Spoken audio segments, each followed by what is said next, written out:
Bonsoir tout le monde.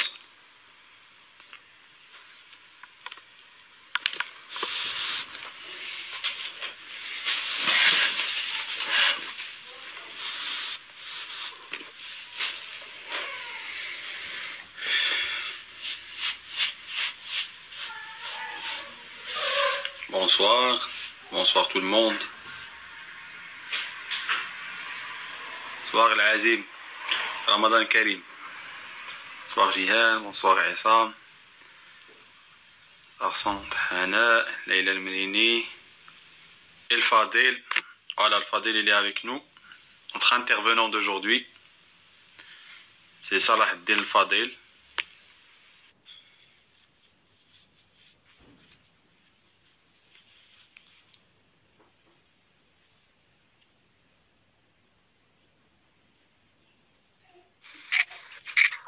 Très bien, Salah Ad-Din. Salam alaikum. Ça va? Tu vas bien? Ramadan Moubarak Saïd. Ça va? Ramadan Karim. الله علينا بالأمن والإيمان والسلام. آمين آمين آمين آمين. ما كنسمعكش مزيان عندك كونيكسيون ثقيلة شوية الكونيكسيون. ثقيلة شوية كونيكسيون.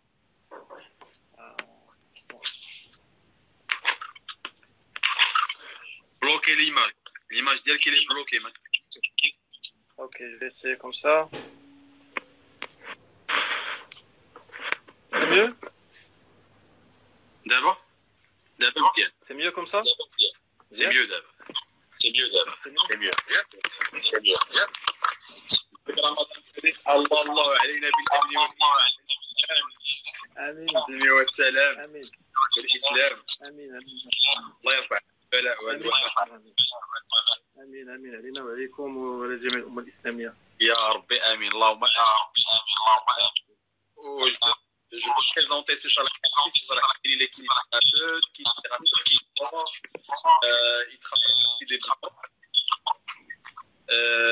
Et il a encadré plusieurs équipes de football, 3e division, 2e division, également ex-champion en kata, en karaté. C'est très bien quand le kiné fait du sport lui-même, il fait de la compétition, il comprend mieux les mécanismes de la kiné de sport. Moi aussi, j'ai fait quelques compétitions en karaté, en kumité, pas en kata. C'est justement pour apprendre et comprendre les mécanismes lésionnels, etc. Donc, avec un sujet aujourd'hui qui est un axe principal dans la prise en charge en kinésithérapie, c'est la prévention déjà. C'est la prévention. Donc, Salah Ad-Din, il a manqué un haut-parleur qui te met بجد qui تعاود le son.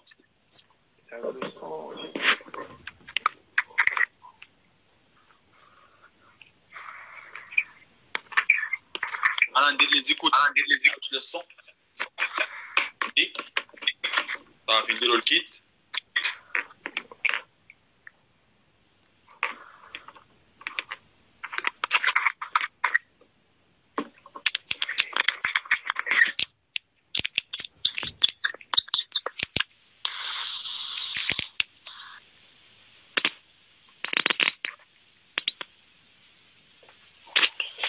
Très bien. On va le son maintenant? Oui, pour moi c'est mieux. Il n'y a pas d'écho. Ok. Les participants. Ok, donc on va s'organiser comme je t'ai parlé tout à l'heure. Ok. Vous allez exposer votre truc pendant une durée. Je vais récolter quelques questions et on va s'arrêter. Je vais te donner les questions, tu réponds et tu reprends. Ok, ça marche. Ok. Donc, Bismillah ar-Rahman ar-Rahim, c'est avec une réelle joie que je retrouve mon ami Ismaïl et mes deux autres camarades d'école, Younes et Hassan. Ça fait vraiment très plaisir. Donc, comme tu l'as dit, c'est un sujet d'actualité, la prévention des blessures. Pourquoi je travaille là-dessus beaucoup avec l'équipe que j'encadre? Premièrement, tu l'as déjà dit, j'ai été victime d'une blessure, d'une grave blessure en 2011, une rupture du ligament croisé, une véritable triade, lésion du ménisque, lésion rupture du ligament collatéral interne, ligament croisé antérieur. Donc c'était un vrai parcours du combattant pour revenir et essayer de retrouver la forme. Mais ce qui m'a poussé à poser la question, la question qui se posait, c'est pourquoi. Et là, je commençais à faire ma recherche. C'est ce qui m'a poussé à développer un petit peu, essayer de développer un petit peu et trouver la trait d'union entre un monde que beaucoup de kinés prennent avec appréhension, c'est celui de la préparation physique, et celui de la prévention pure et dure de la en tant que kinésithérapeute. Je vais faire tourner la caméra pour un petit peu pour que tout le monde me suive avec moi. Première chose, je vais poser un état des lieux, un constat qui est concomitant. Donc, qui dit prévention dit blessure sportive. Donc, la gravité de la blessure sportive, c'est premièrement, c'est une cause de morbidité, de récidive. La morbidité, c'est le chômage technique pour un sportif, c'est-à-dire qu'il ne peut plus pratiquer son activité sportive et parfois même son activité quotidienne. Les récidives, on peut même passer, s'il n'est pas bien pris en charge, on peut même passer à une récidive. L'impact socio-économique, on est dans une problématique de coût primaire, c'est-à-dire l'argent qui va être dépensé pour remédier à cette blessure, et le coût secondaire, c'est-à-dire parfois on a un fonctionnaire ou bien un entrepreneur qui est sportif et qui se retrouve au chômage, parfois son activité qui est atteinte. Les problématiques psychologiques et physiologiques aussi, on a des problèmes de déconditionnement et un problème, ce qu'on appelle un syndrome de décharge aiguë. Parfois, le sportif se trouve dans un cycle vicieux parfois même, ça peut aller à l'ectieb, ce que je veux dire en français, j'ai oublié le mot. La dépression. La dépression. Problème dépressif, voilà, merci. Un autre point, je voulais aussi raconter une histoire. C'est l'histoire d'une handballeuse. Elle est norvégienne, Suzanne, je peux pas lire le prénom. Elle s'appelle Suzanne. Donc cette athlète, c'était dans les années 99-2000. Elle est la capitaine de l'équipe norvégienne de handball. Donc, à 1 an, à 8 mois à peu près des Jeux Olympiques de Sydney 2000, elle est atteinte d'une rupture du ligament croisé antérieur. Et elle est opérée, elle revient à son niveau, elle ne revient pas à son meilleur niveau. Mais le problème, c'est que après les Jeux Olympiques, après 4 ans, 5 ans, elle commence à avoir des problèmes, ce qu'on appelle une installation d'une arthropathie du genou, des complications. Et le pire encore, c'est que plusieurs années plus tard, elle n'arrive plus même à faire le jardinage au niveau du jardin de sa maison, ou bien les travaux, même ramener ses enfants de la garderie. Et donc, il y a les journaux qui s'acharnent et qui commencent à écrire des articles. Et il y a une parlementaire qui prend les choses en main, une ancienne handballeuse, et qui pose le problème au niveau du Parlement pour dire que on ne peut pas sacrifier nos athlètes aux dépens de prestations hasardeuses, comme ça pour des médailles. Et il y a une véritable pandémie, une épidémie de rupture de ligaments croisés. Il faut trouver la solution. Et c'est là, en faisant pression, qu'ils ont mis un paquet d'argent pour faire des recherches.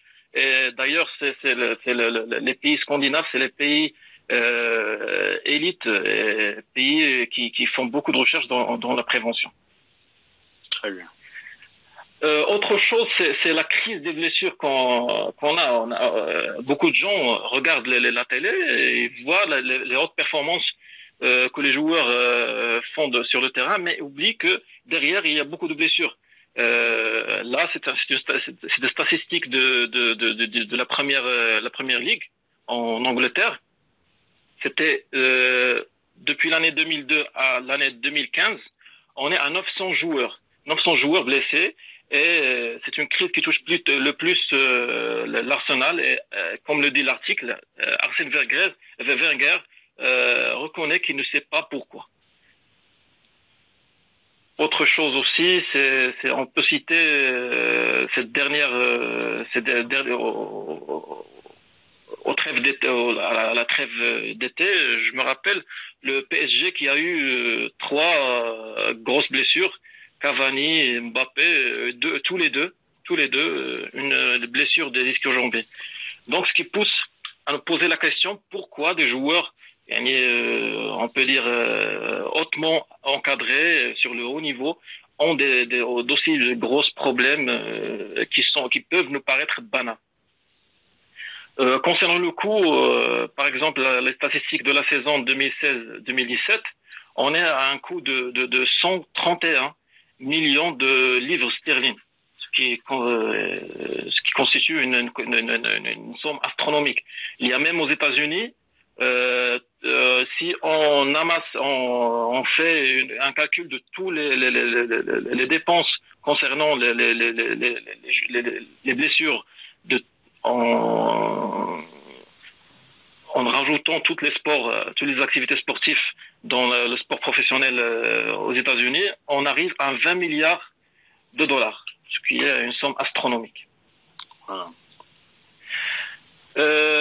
Pour y remédier, eh bien, ce qu'on appelle la World Conference Prevention of Injury and Illness in Sport, c'est un organisme du comité olympique. Et il fait ce qu'on appelle des recommandations, des guidelines pour remédier à ce problème des blessures et des maladies. Annuellement à Monaco. Il se fait la plupart du temps à Monaco. C'est ça.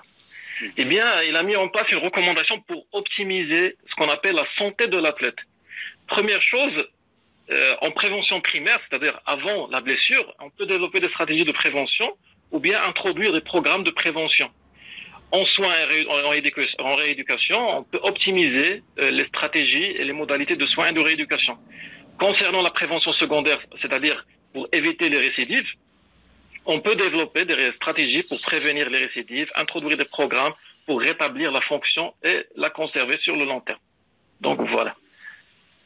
Autre chose aussi, il y a une étude, c'est une étude pionnière sur les stratégies de prévention, c'est-à-dire qu'elle a mis en place ce qu'on appelle elle a été mise en place par deux experts, Van Michelin, un Hollandais, et Caroline Finch, une Australienne.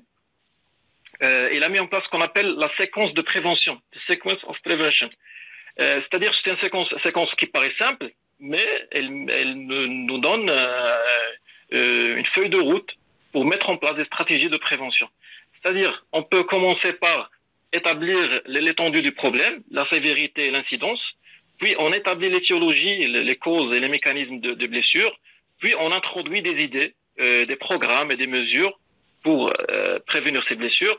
Et on contrôle et on réétudie l'efficacité de ces techniques et on remet en place l'étape numéro 1. Et on tourne en boucle jusqu'à trouver la solution pour prévenir les blessures. C'est ça ce qu'on appelle la séquence de prévention. Pour faire simple, c'est-à-dire on détermine la magnitude du problème, les causes, et puis on donne des idées, des solutions, et on contrôle et on étudie des idées et solutions, et on refait l'étape numéro 1. Une autre notion aussi, c'est la notion de facteur de risque. Il a été, je peux citer comme exemple deux experts qui ont mis le point sur ces facteurs de risque. Billy Noyes et Jean-Michel Grand. Jean-Michel Grand. C'est un ami. Oui, je sais. Eh bien, Bill Noyes, il a dit, vous devez absolument mettre en place des stratégies visant à diminuer les risques de blessures pour améliorer les performances. En définitive, prophylaxie et performance ne font qu'un si elles sont articulées correctement. Notre objectif est donc de diminuer les blessures en comblant les carences physiologiques ou les déséquilibres structurels des individus. Grosjean a dit, en pratique sportive, une blessure survient le plus souvent après une accumulation de facteurs de risque. La blessure sportive deviendrait même presque prédictible si l'on identifiait et énumérait préalablement l'ensemble de ces facteurs réunis. Donc on a 3 points. On a le point de prophylaxie, prévention. Il a souligné que la prophylaxie est synonyme de performance. Si l'athlète est prévenu, on prévient les blessures chez les sportifs, il devient performant. Deuxième chose, c'est l'identification des facteurs de risque. Donc ces 3 points, ce sont les plus importants. Comme je l'ai dit, les facteurs de risque, on peut identifier, on peut citer qu'il y a les facteurs de risque extrinsèques et intrinsèques. Il y a les modifiables et non modifiables. Les plus importants pour les risques, les facteurs de risque extrinsèques, on peut citer le sport pratiqué. Parfois, il y a des sports comme les sports à pivot ou le changement de direction qui sont plus en risque d'avoir de succomber des blessures. Les surfaces de jeu, par exemple, concernant les facteurs de risque extrinsèques, modifiables, l'équipement parfois, les chaussures. Pour les facteurs de risque intrinsèques, l'ancienne blessure représente le facteur de risque numéro 1. On va voir pourquoi les antécédents. On va pouvoir voir pourquoi les antécédents. C'est si important pour les antécédents de blessure. Une autre étude aussi, concernant le premier point que j'ai cité pour la performance, le niveau physique, il y a une étude qui a été faite par Tim Gabbett, c'est un expert australien. Tim Gabbett, un préparateur physique, il a mis en place ce qu'on appelle le Training Injury Prevention Paradox, c'est-à-dire qu'il y a une contradiction. Comment peut-on dire qu'il faut s'entraîner plus et qu'on peut, en s'entraînant plus, réduire les blessures? Donc, ce qu'il a noté, c'est que une bonne condition physique, c'est-à-dire une charge d'entraînement élevée, peut nous donner un niveau de niveau physique qui est très bon, et donc des performances qui sont très bonnes, et donc on peut prévenir des blessures, on peut éviter les entorses et tout ça. Mais en même temps, une charge lourde d'entraînement peut nous surcharger, overload. Overload peut nous mener à une diminution de ce qu'on appelle le soft tissue, le tissu mou, le tissu conjonctif qui devient plus sensible, et on peut avoir par exemple des micro-traumatismes ou bien des traumatismes. Voilà. Troisième chose, c'est un niveau physique, une charge moindre, c'est-à-dire et qu'il est en désentraînement. Alors là, on est dans un niveau physique qui est moindre, et donc l'installation de fatigue précoce et donc un risque accru de blessure. C'est ça c'est ce qu'il a appelé de l'entraînement, c'est proposer l'entraînement comme un vaccin contre les blessures.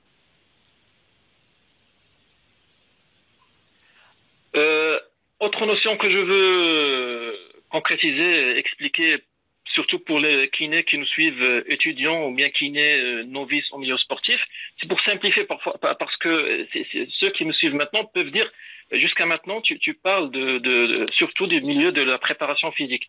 Je vais remédier, je vais expliquer pourquoi, mais je vais simplifier les choses. La notion d'entraînement, première chose. Eh bien, la notion d'entraînement, c'est tout simplement, c'est une charge. C'est un effet de stress progressive que l'athlète subit, qui crée des modifications dans le corps. Ces modifications, eh bien, le corps est dans la nécessité de créer des adaptations, et c'est ce qu'on appelle la surcompensation. Et donc, il y a une augmentation des qualités physiques et des propriétés physiques, et donc l'athlète se trouve dans un processus d'amélioration de ses qualités physiques. Ça, c'est la première notion d'entraînement, c'est pour simplifier. Deuxième notion, moi je l'appelle le spectre de l'entraînement, parce que beaucoup de gens essaient de cloisonner l'entraînement dans des gros termes, explosivité, force, vitesse et tout ça. Est-ce que tu m'entends? Oui. Oui, maintenant je t'entends. Oui. Je reprends le spectre de l'entraînement. Oui. Le spectre de l'entraînement, comme je l'ai dit, le spectre de l'entraînement, je l'ai appelé comme ça, le spectre de l'entraînement, pour simplifier un petit peu et englober plusieurs choses, parce que beaucoup de gens, beaucoup de spécialistes essaient de cloisonner l'entraînement sportif dans des termes, de gros termes, force, vitesse, explosivité, tout ça. Donc ça commence des fonctions de base, marcher, s'accroupir et courir. Ça peut aller vers les qualités, de se développer vers les qualités sportives et athlétiques, force, vitesse et puissance. Et on peut aller même jusqu'à la performance, c'est-à-dire le sport de haut niveau. Et tout ça en montant et en descendant, c'est-à-dire un athlète de haut niveau chez qui je découvre qu'il y a des lacunes dans les fonctions de base, je peux descendre et retravailler ces fonctions de base pour améliorer ses qualités sportives et athlétiques et aussi améliorer ses performances. Troisième notion, la notion de neuromotricité. Eh bien, elle était avancée par plusieurs experts. L'un des plus fameux, c'est Phil Plissky, c'est le fondateur du White Balance Test. C'est un test qu'on utilise pour comment dire pour la stabilité dynamique de la cheville. Oui, la stabilité dynamique de la cheville. Pour critères de la cheville, du genou aussi, voilà, et du genou. Le retour en cheville. Maintenant, on a développé pour l'épaule aussi. Pour l'épaule du sportif. Oui, pour l'épaule aussi, oui c'est ça. En 2019. Eh bien, il a dit, l'évaluation d'un ou de plusieurs facteurs de risque ne prend pas en considération, c'est-à-dire la notion classique des facteurs de risque, ne prend pas en considération comment l'athlète exécute ce qu'on appelle les patterns de mouvement. C'est ce que j'appelais tout à l'heure, les fonctions de base. Schéma, c'est ce qu'on appelle le schéma neuromoteur, qui constitue la base de tout mouvement sportif. Donc, proposer un système qui évalue des domaines multiples de la fonction, c'est-à-dire équilibre, force, mobilité, contrôle moteur, simultanément peut identifier les athlètes susceptibles d'avoir une blessure. Comme tu l'as dit, le White Balance Test, ça détecte les problèmes de la cheville et le valgus dynamique du genou et le drop de la hanche. Ouais.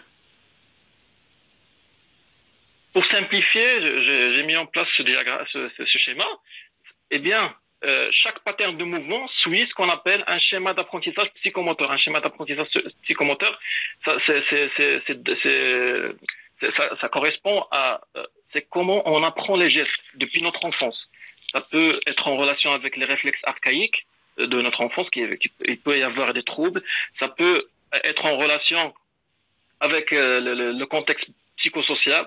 Par exemple, chez nous, dans notre région, il y a beaucoup d'agriculteurs et donc le schéma psychomoteur est très rigide. On trouve des patterns de mouvement trop robotisés. Donc, ce pattern de mouvement, il peut être optimal ou bien il peut être dysfonctionnel, comme on le voit dans le schéma, ce qu'on appelle le overhead squat. Et donc, si on a des asymétries ou bien des compensations, on peut juger le niveau de contrôle neuromusculaire de l'athlète. Pour un petit peu plus expliquer, c'est par un processus, ce qu'on appelle l'intégration des sensations périphériques. Il faut avoir un contrôle proprioceptif, un contrôle musculaire, stabilité, un jeu articulaire, de la mobilité. On peut avoir un contrôle neuromusculaire optimal, une fonction optimale et donc une performance. Ce processus peut être intégré soit par anticipation ou bien par un rétrocontrôle, ce qu'on appelle le feed-forward ou bien un feedback. Ou le feedback. Ouais. Ou le feedback, oui. Dans l'autre sens, on peut avoir un déséquilibre ou bien une perturbation dans ce système et donc on va avoir un contrôle neuromusculaire altéré, un dysfonctionnement, des asymétries de compensation et sur le long terme, le moyen ou le long terme, on peut avoir des blessures. En résumé, on peut citer 3 qualités majeures. Eh bien, c'est le contrôle moteur, la mobilité, la stabilité. C'est les qualités clés qu'on doit établir, qu'on doit rechercher chez l'athlète pour être sûr qu'il va être performant sur le moyen et sur le long terme. Pour donner une définition et être plus clair, la notion de notre neuromotricité ou bien le contrôle moteur, c'est l'interprétation, l'intégration et la transformation inconsciente des stimulus périphériques par le système nerveux central en une réponse motrice adéquate via des exercices proprioceptifs d'équilibre dans le but de la restauration ou bien l'amélioration, je n'ai pas cité, l'amélioration de la fonction. En pratique, eh bien, là j'ai dressé un petit peu un état des lieux, c'est la première partie, sur la problématique, l'étendue de la problématique. Avant de passer à la deuxième partie, il y a une question, si tu veux, une seule question.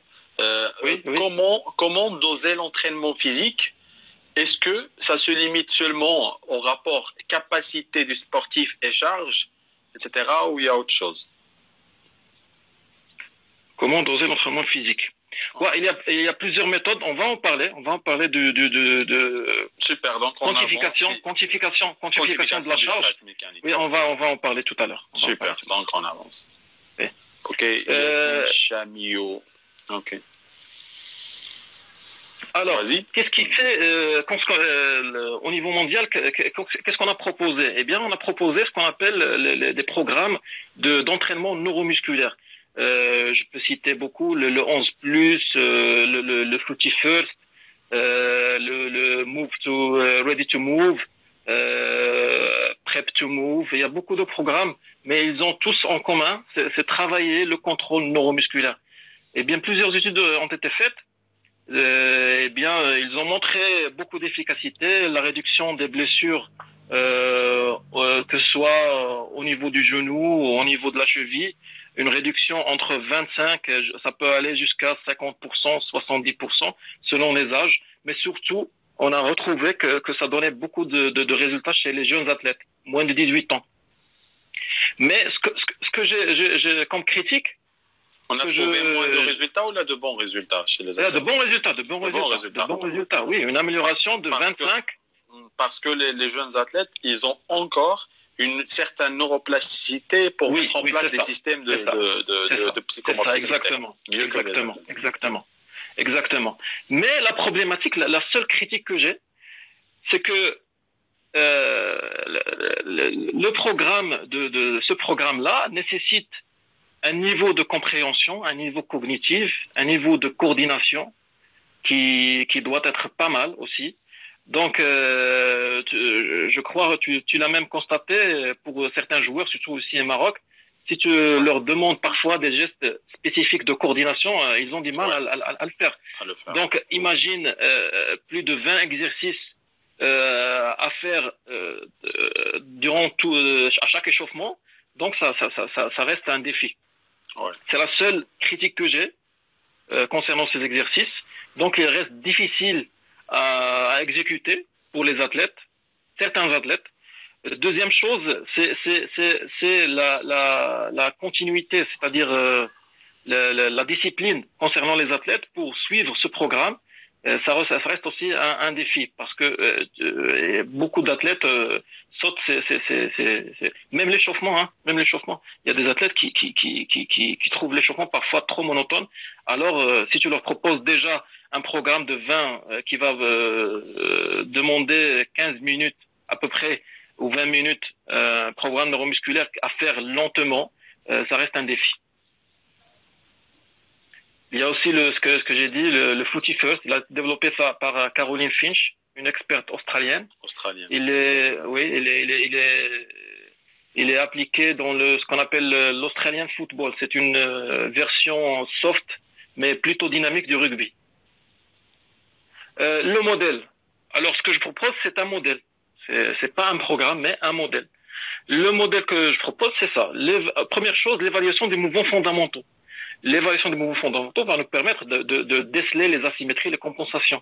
Deuxième chose, c'est l'analyse de l'activité sportive, les demandes énergétiques, la biomécanique. Et troisième chose, comme notre cher ami Chemiou, concernant la charge, c'est la quantification du stress mécanique. C'est-à-dire la charge mécanique des activités, comme on va voir les activités quotidiennes, les activités sportives, tout ça. Donc, le système d'évaluation fonctionnelle, il y en a plusieurs. Je reviens.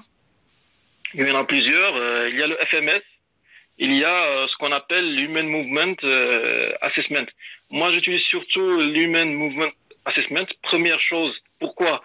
Premièrement, parce que j'ai pas fait de formation en FMS. Ça demande une formation en plusieurs niveaux. Première chose. Deuxième chose, le fait est de noter les mouvements. Je trouve que c'est pas, même s'il a été prouvé scientifiquement par des études qu'il y a une corrélation, il y a une validité, mais je trouve ça difficile de donner des notes au mouvement. Donc, ce qui est plus simple, c'est utiliser l'Human Movement Assessment. C'est un système simple, concret, facile à appliquer.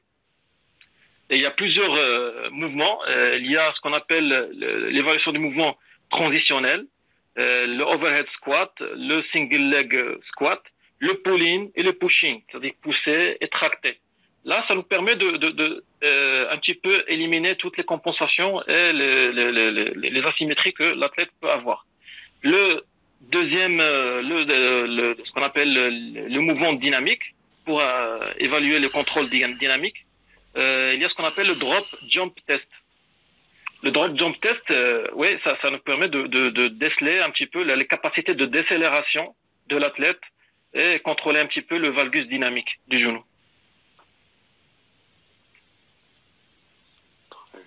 L'analyse de l'activité sportive, comme je l'ai dit, de façon de deux points, c'est les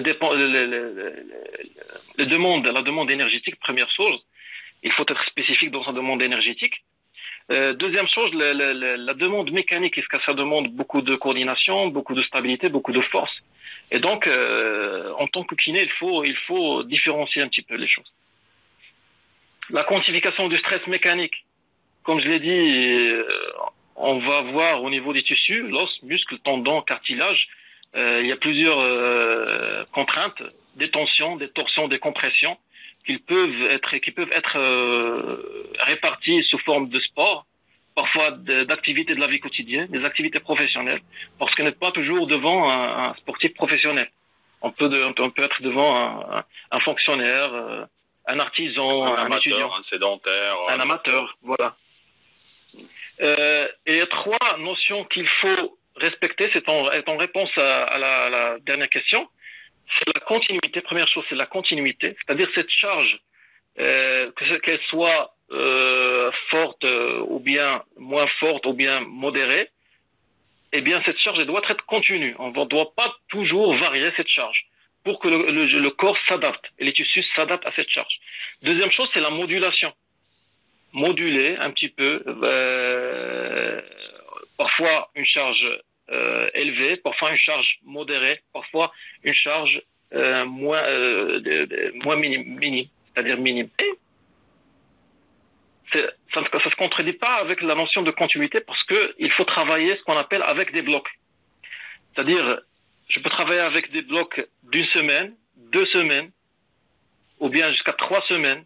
Et puis je varie. Les deux autres semaines, je peux varier, moduler un petit peu en charge. C'est ce qu'on appelle la planification. Troisième notion, c'est la variation. La variation pour éviter la monotonie. La monotonie, c'est l'ennemi numéro 1 pour le sportif. Et donc, il faut varier un petit peu les exercices et les contraintes pour un petit peu toujours de repousser un petit peu cette envie de se développer et cet aspect de ce qu'on appelle neuroplasticité du sportif, toujours mettre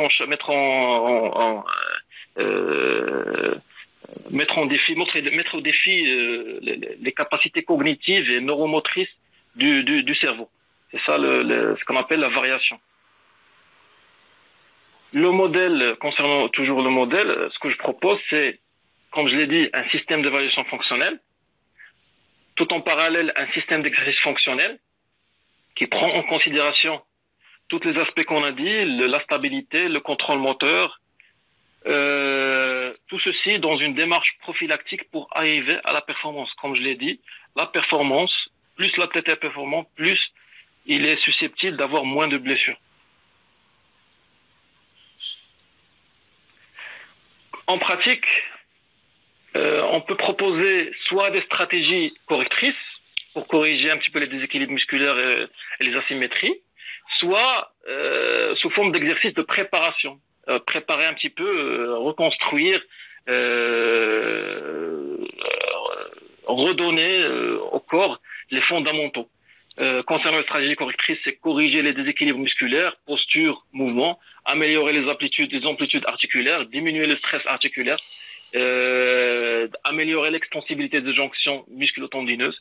Comme préparation des fondamentaux, usage d'un continuum de programmes d'entraînement, c'est-à-dire passer, par exemple, un athlète spécialiste dans le volleyball, je peux travailler avec lui la capacité à squatter en premier lieu pour que son travail en charge avec les squats, en squat, ait le plus de positivité, de plus de rendement possible concernant la force, et l'intégrer dans une démarche fonctionnelle sous forme d'exercice spécifique, et donc ce qu'on appelle un continuum, c'est-à-dire un processus bien établi. que ce soit spécifique à l'activité sportive.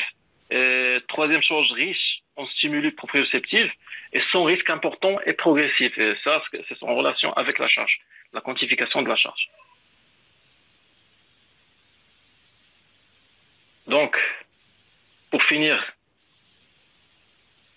je peux dire que la première chose et la chose la plus importante, c'est évaluer, réévaluer. Pas seulement les bilans thérapeutiques. Mal. Oui. Salah, là, on t'entend mal. Là, c'est bien. Oui, là, c'est bien. Là, c'est bien. Ok. Oui. À retenir, c'est comme je l'ai dit, c'est évaluer, réévaluer. C'est ça le plus important en essayant de détecter les asymétries, les déséquilibres. S'ouvrir à d'autres approches, à de nouvelles approches d'entraînement, de réadaptation, et travailler dans le sens d'une démarche systématisée, c'est-à-dire éviter les programmes préétablis et les recettes. Pour finir aussi, je citerai une citation d'un expert, Roy Benson, c'est un spécialiste en physiologie de l'exercice américain. Donc n'importe qui peut rendre l'athlète fort et peut le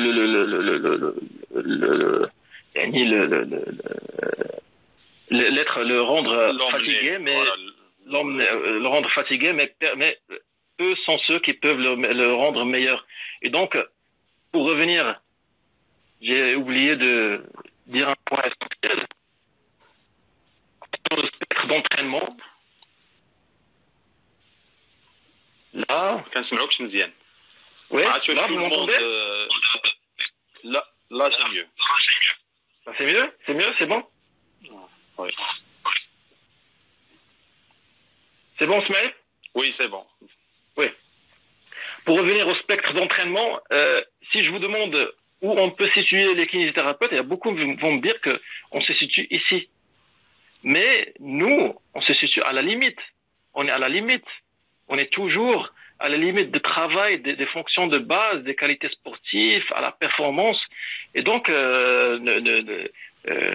je permets, ne me dites pas que c'est la fonction, c'est le rôle du préparateur physique.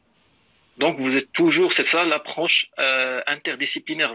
Vous vous retrouvez toujours à la limite des autres spécialités. Et surtout pour les kinésithérapeutes. Et qui sont, pour terminer, je dis, qui sont meilleurs que les kinésithérapeutes pour rendre la vie des gens et même les sportifs meilleurs. C'est ça ce que je peux dire. Merci, c'est Salah. J'ai quelques questions pour toi. Okay. Il y a M. Konima qui pose la question. Vous prenez en charge quel type de sport, collectif ou individuel? Les deux. Je travaille avec des équipes de foot. Je prends en charge les athlètes en individuel. Aussi des athlètes en athlétisme, des coureurs de fond, demi-fond.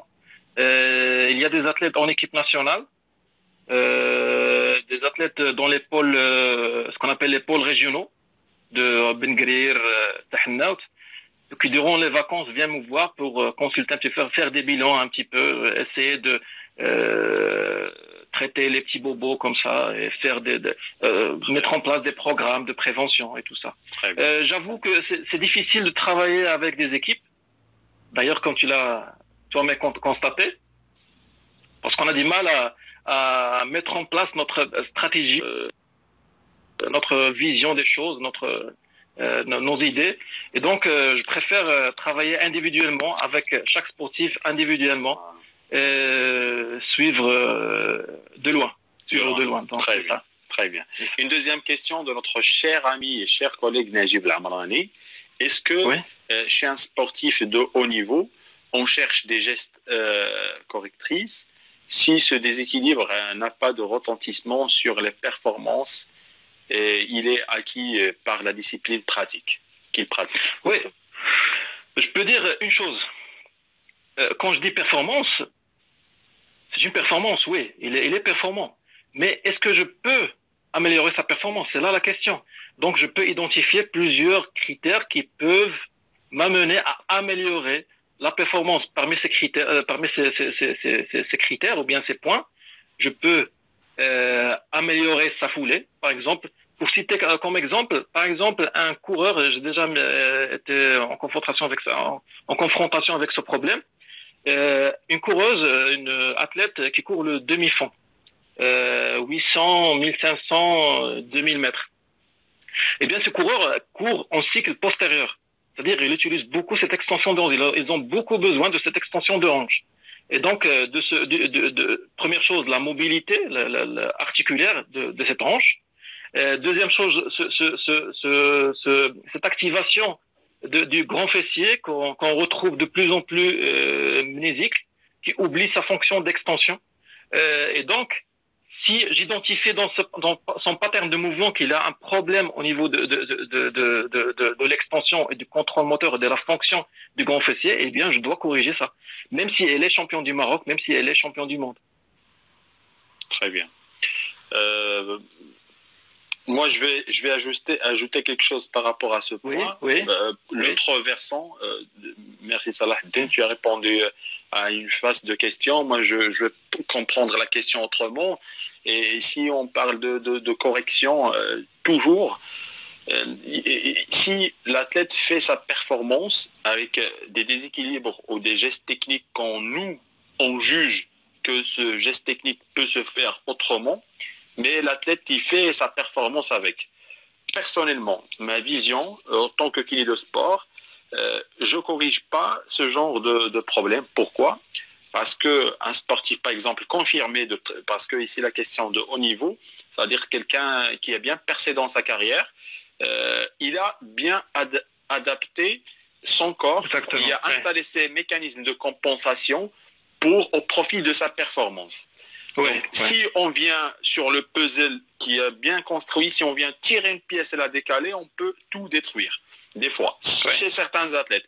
Par contre, je reviens à ce que tu viens de dire, et c'est très intéressant pour la correction de la foulée, par exemple, chez une sportive coureur. Quelqu'un qui n'a pas encore fait le top de ses performances, il n'a pas été dans des podiums internationaux, etc. Il n'a pas décroché beaucoup de médailles d'or et tout. Il est encore à la quête, à la recherche de son record ou de son titre. Là, on peut intervenir par des analyses, par exemple vidéo en ralenti, pour analyser son geste technique, pour analyser comment on peut améliorer la performance. Et avec ce qu'on appelle le staff médico-technique, en travaillant avec les préparateurs physiques, avec le reste, les coachs techniques et tout, on peut tous se réunir pour corriger quelque chose. Et la meilleure des façons, physiologiquement, de ce que tu as parlé, ça c'est un très bon exemple. Tu as donné un excellent exemple de cette jeune athlète qui fait le demi-fond, avec le cycle postérieur ou le demi-pas postérieur qui est plus important, très important plutôt chez ces sportifs. Et c'est là, c'est le kiné qui peut corriger ce genre de truc. Il y a encore une question, il y a des éloges. C'est une référence nationale en athlétisme. C'est une kinésithérapeute qui a soigné Nzabi Douane, qui a soigné. C'est Madame Toulouse qui te dit bravo pour les recettes. Chaque athlète et un cas particulier et tout. Encore une autre question. Le côté psycho-émotif a-t-il une influence sur les blessures? Oui, mais sur le court terme. Sur le court terme. C'est-à-dire, par exemple, cette semaine, ce que je veux dire sur le court terme, c'est-à-dire un athlète qui a un match assez important, la veille, le lendemain, il a un match très important et qui passe, je peux dire, un sale carton. En se faisant tracasser, ou bien il a des problèmes familiaux et tout ça, il peut être mal concentré ou déconcentré durant un geste technique très précis, et donc le risque est très élevé. Tout simplement. Mais je peux citer aussi l'exemple de Assaf Apoel. J'ai regardé une émission très intéressante. Elle est sur YouTube. Assaf Apoel, c'est un champion du monde de 100 mètres. On a remarqué qu'il se blessait souvent au ischio-jambier. On a fait des tests physiologiques. On a trouvé une mauvaise coordination intermusculaire entre agoniste et antagoniste, le quadriceps. Mais surtout, quand j'ai fait les fins de mètre, la fin de course. Ouais, Pourquoi? Parce que, oui, pourquoi? Eh bien, tout simplement, lorsqu'il menait, lorsqu'il faisait un bon départ, il n'y avait pas de blessure. Mais quand la course elle est un peu élevée, il y a confrontation, surtout en fin de course. Il commence à penser à ses adversaires, à penser à ses adversaires et tout ça. On a trouvé que c'est ça la cause. Donc c'est une cause psychologique. Voilà. Psychologique.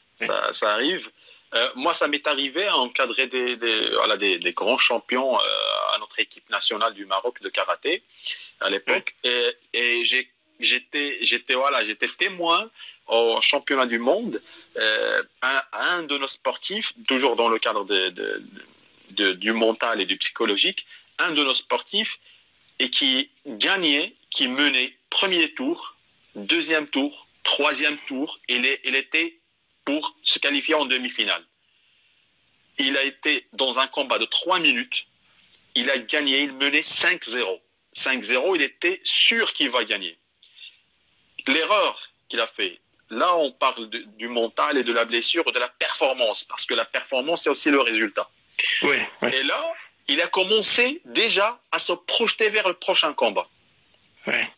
Et là, il s'est fait rattraper par l'Anglais, qui a pris le titre de champion du monde à Leeds. Et c'est lui qui a remporté. Après, il a eu une blessure, notre athlète.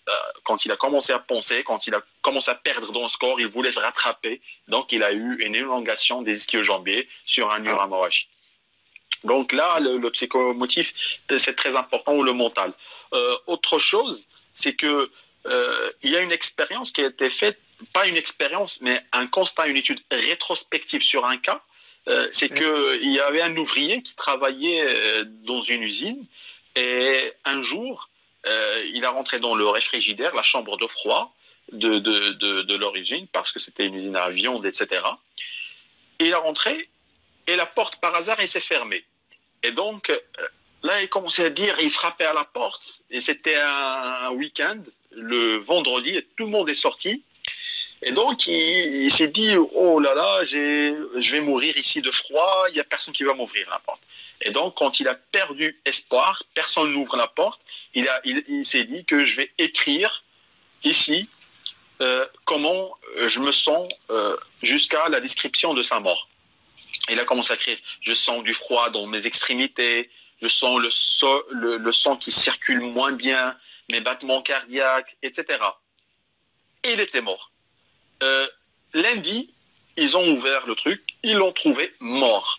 À côté, ils ont trouvé qu'il a écrit, voilà, il a décrit toutes les sensations d'une personne qui est morte à cause du froid. Qui est morte à cause du froid. Le problème, c'est que cette chambre de froid n'était pas opérationnelle, pas du tout branchée, pas allumée. La force du mental, là, la leçon tirée, c'est que le mental, c'est très important. Le mental, il joue un rôle très important. Être confiant, avoir confiance dans sa préparation, c'est primordial. Si tu me permets, Smaïl, une question là, l'équilibre énergétique, surtout chez les femmes. Sont des troubles. Oui, elle a raison. Chez les femmes, il y a ce qu'on appelle la triade. Je me rappelle pas très bien de la triade, mais ça concerne les troubles menstruels, l'absence le manque de fer. La troisième, je me rappelle plus, je suis désolé. Mais c'est vrai que les femmes sont plus susceptibles d'avoir des blessures que les hommes, surtout sans contact, les blessures sans contact. Les microtraumatismes, j'en ai fait d'ailleurs l'expérience. J'ai suivi une athlète en pré-puberté, elle était 12 ans, 13 ans, et donc c'était vraiment horrible parce que elle suivait mes programmes, elle devait suivre les programmes de son entraîneur, alors les charges étaient un petit peu, sa balance, trouver un contrebalance, mais c'était dur. On est toujours, tous les 3 mois, on avait des petits bobos. Donc c'était un petit peu dur. Donc c'est très difficile de gérer la carrière, l'entraînement et la carrière des athlètes femmes. C'est ça. Oui, mais aussi, de point de vue, par exemple, troubles menstruels, etc., oui, c'est vrai, c'est difficile de le gérer. Mais j'aimerais bien aussi faire le point sur un truc, c'est que ça dépend aussi des pathologies et des blessures. Il y a des blessures qui sont plus fréquentes chez les garçons. Presque on ne trouvera pas de filles avec une pubalgie. Voilà, par exemple. Alors que les footballeurs garçons, voilà, tu trouves voilà, une équipe, tu peux me dire que au Maroc, surtout 60%, ils ont une pubalgie d'une équipe. Avec les strappings. Après, je vais voir s'il y a d'autres questions. Voilà. Athlète qui a couru enceinte. Ça, c'est un cas, je pense. Un cas spécifique. Moi, en tout cas, quand j'encadre voilà, les sportifs, par exemple, je prends l'exemple de la boxe. Aux Jeux Olympiques en 2018 à Buenos Aires, quand on était avec les filles boxeuses et les garçons, on est obligé, même si c'est des jeunes, on est obligé de mettre en place un certificat comme quoi cette boxeuse n'est pas enceinte. Ça, c'est pour dégager, parce qu'il y a des coups qui va recevoir des percutes dans l'abdomen, etc. Donc, trouble déficit énergétique, ostéoporose. Voilà, c'est Najib qui nous dit que l'aménorrhée, trouble déficit. L'aménorrhée, c'est ça, l'aménorrhée. L'aménorrhée, oui. Qui va donner de l'ostéoporose par la suite. Voilà, après, c'était très clair. Je vois qu'il y a 4 questions en 3. Merci, c'est ça. J'ai essayé d'être le plus carré possible, de donner un petit peu, c'est une vision, je crois qu'elle est nouvelle, essayer d'un petit peu de trouver l'équilibre entre la préparation physique et la kinésithérapie, essayer de gagner, je peux dire, désolé pour le mot, gagner du terrain. On est en train de perdre du terrain, tandis que beaucoup de spécialités sont en train de gagner du terrain, on est en train d'en perdre. Eh bien, il faut gagner du terrain. Oui, ici, c'est le problème ici au Maroc, c'est que le kiné de sport, vraiment, c'est pas toutes les fédérations qui ont les moyens pour recruter des kinés. Et après, il y a un grand lobbying, tu le sais, dans les fédérations. Voilà. Oui, c'est vrai, mais je peux faire beaucoup de propositions à mes collègues. C'est-à-dire que n'attendez pas de travailler avec des fédérations, mais des équipes de première division. Il y a beaucoup d'associations, intégrer des associations, mettre en place vos propres projets, vos propres visions, vos propres programmes. Et là, vous allez développer votre propre stratégie, pourquoi pas vos propres méthodes. Donc c'est là, et vous commencez d'en bas et essayez comme je l'ai dit, des fonctions de base. Essayez de construire la base. C'est ça la première chose. Oui.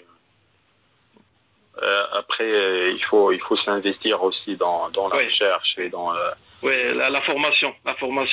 Oui. Et je vous remercie aussi pour l'effort que vous faites. Hein. Super effort et super travail. Ça, on le fait avec plaisir. Après, j'aimerais bien rappeler qu'on fera la deuxième partie par rapport par rapport à l'FMS, aux autres programmes de prédiction de blessures. Donc, on va l'annoncer la semaine prochaine. Et demain, notre live, il sera à 10h, à 22h.